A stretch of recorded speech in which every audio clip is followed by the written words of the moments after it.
Laïkino, la rubrique cinématographique de l'Union des familles laïques.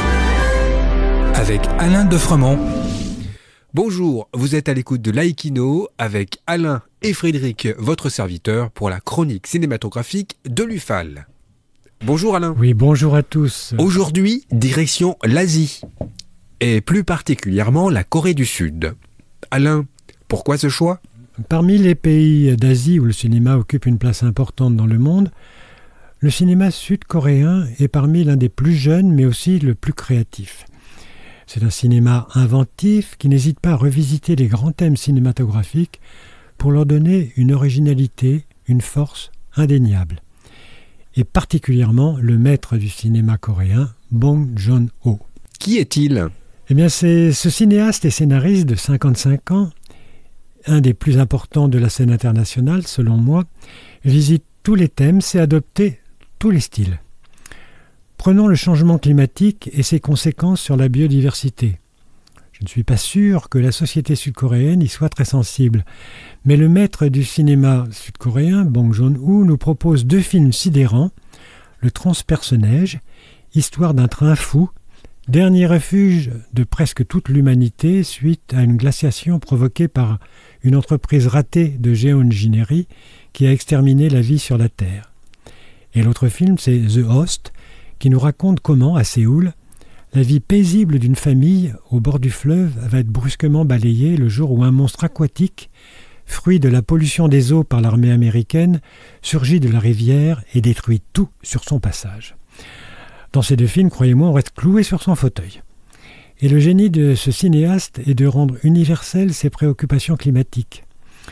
Ce réalisateur a d'ailleurs été couronné à Cannes en 2019 avec Parasite, dans lequel il mène une charge incroyable contre la société sud-coréenne, au moyen d'un film d'une drôlerie incroyable, jubilatoire, l'histoire d'une famille très pauvre qui, peu à peu, va s'insérer dans une famille richissime. Il revisite également le thème du tueur en série dans le Memory of Murder. Il situe l'action de ce film en 1986. Dans la province de Gyeonggi, le corps d'une jeune femme violée puis assassinée est retrouvé dans la campagne.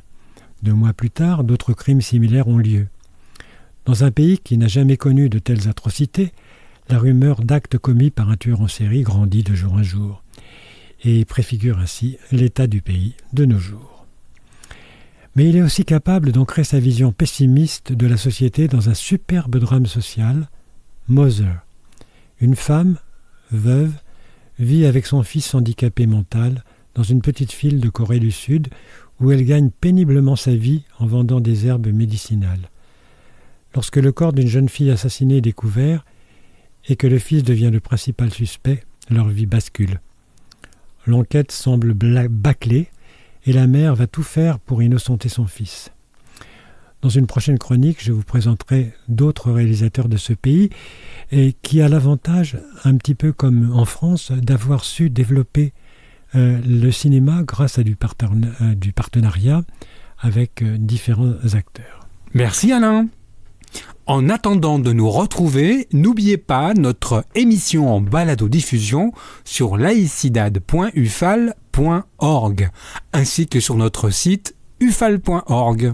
Pensez aussi que nos activités ne sont possibles que grâce à vos dons et vos adhésions. C'était Alain et Frédéric sur Laïkino. À bientôt.